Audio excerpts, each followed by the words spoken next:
Well, my sweet Labrador Retriever husband saved me once again from being the black cat. And I know not everyone is going to understand this, but if you're autistic or somewhere on the spectrum, maybe you can relate. I went outside for just a second to ground with my bare feet on the ground, and some people I'd never seen before happened to be coming by to a neighbor's house. And it was really awkward for a second because I was not planning to have to interact with anybody. And from what I understand, a lot of people don't have to plan to interact with people. And I do really well when I am planning for it and when I'm expecting it and I'm ready for it. But all of those things have to be true for me to seem normal to other people. And unfortunately, sometimes people get really, really mad if I'm just myself and I'm caught off guard and I'm just being my normal unmasked self, which I was because I was just outside my front door grounding with bare feet for a second. I was just going outside for a second to be in the sun with my bare feet on the ground, and boom, there's people in my face. They just happen to be, walking by to my neighbor's house, and one of them was stricken. She was stricken by the look on my face, I guess, because I heard something, and so I was looking over, and I guess they thought, or that one lady thought that I don't know, that I thought there was something wrong or something, because she was just looking at me like, what's wrong? What's the matter? What's wrong? And at that point, I couldn't speak. I just shut down. I wasn't, I just was kind of overwhelmed, I guess, socially. I'm not sure if that's the right word, but you know what I mean if you go through the same thing. And so I just stood there, and my husband had just left to walk the neighbor's dog, and so he was still nearby, and he heard what was going on, and he came over, and he smoothed things over socially. He was like, oh, no, why do you think there's something wrong? No worries, And meanwhile, I'm just standing there frozen, right?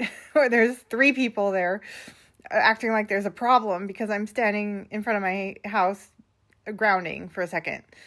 And I just find it so weird. It's like, why do people get so freaked out by someone just continuing to do what they were already doing, and literally not saying a word? I've had people get so angry, and it's just funny. But I mean, I'm very grateful to have him around because it seems so simple to him. And if you're very high functioning, I hate that word because it makes it seem like there's something wrong with you more than there really is.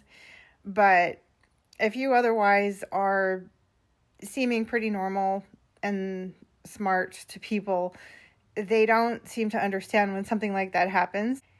And I've had people say things like, well, if you wanted to, you could interact, like if you just wanted to. But with something like selective mutism, my answer would be, well, what about when I don't want to? Then am I able to? If you wanted to, you could. Okay, maybe. But what about when I don't want to? That's what I wish more people would get, is that when I don't want to, which is it's a bit deeper than that, but to make it really, really simple in a nutshell, it's like, but when I don't want to, I can't. And it's not just not wanting to, it's more in the wrong situation. It's literally, it's not an option for me. It's not on the table. You could have a gun to my head and it's not really going to change things because my nervous system is in overload. My heart's beating fast. My breathing is fast. I'm starting to hyperventilate. My prefrontal cortex is starting to go offline if people are in my face trying to demand something of me that I am not able to do in the moment for some reason that seems really weird to me, even though I guess it's normal and easy for most people. So I'm just here calming down again.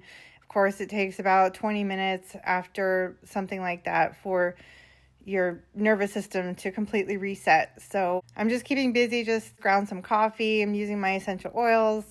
My husband's still out, so I have a few minutes alone.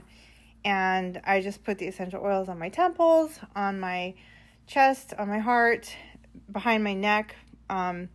And sometimes I'll put the frankincense on my thumb and put it on the roof of my mouth like this. And you just hold it there for about 30 seconds. Another great reflex point I love is both sides of my ankles, because that helps with hormone regulation. And then grounding, of course, preferably when there's not people outside expecting you to interact. A little sunshine. And I know that in 20 minutes or so I'll be fine. And my husband already knows all of this, so he knows to kind of leave me alone for a few minutes. But just let me know if you can relate. Has anything like that ever happened to you? And who are the Labrador retrievers in your life? Do you have one? I highly recommend getting one.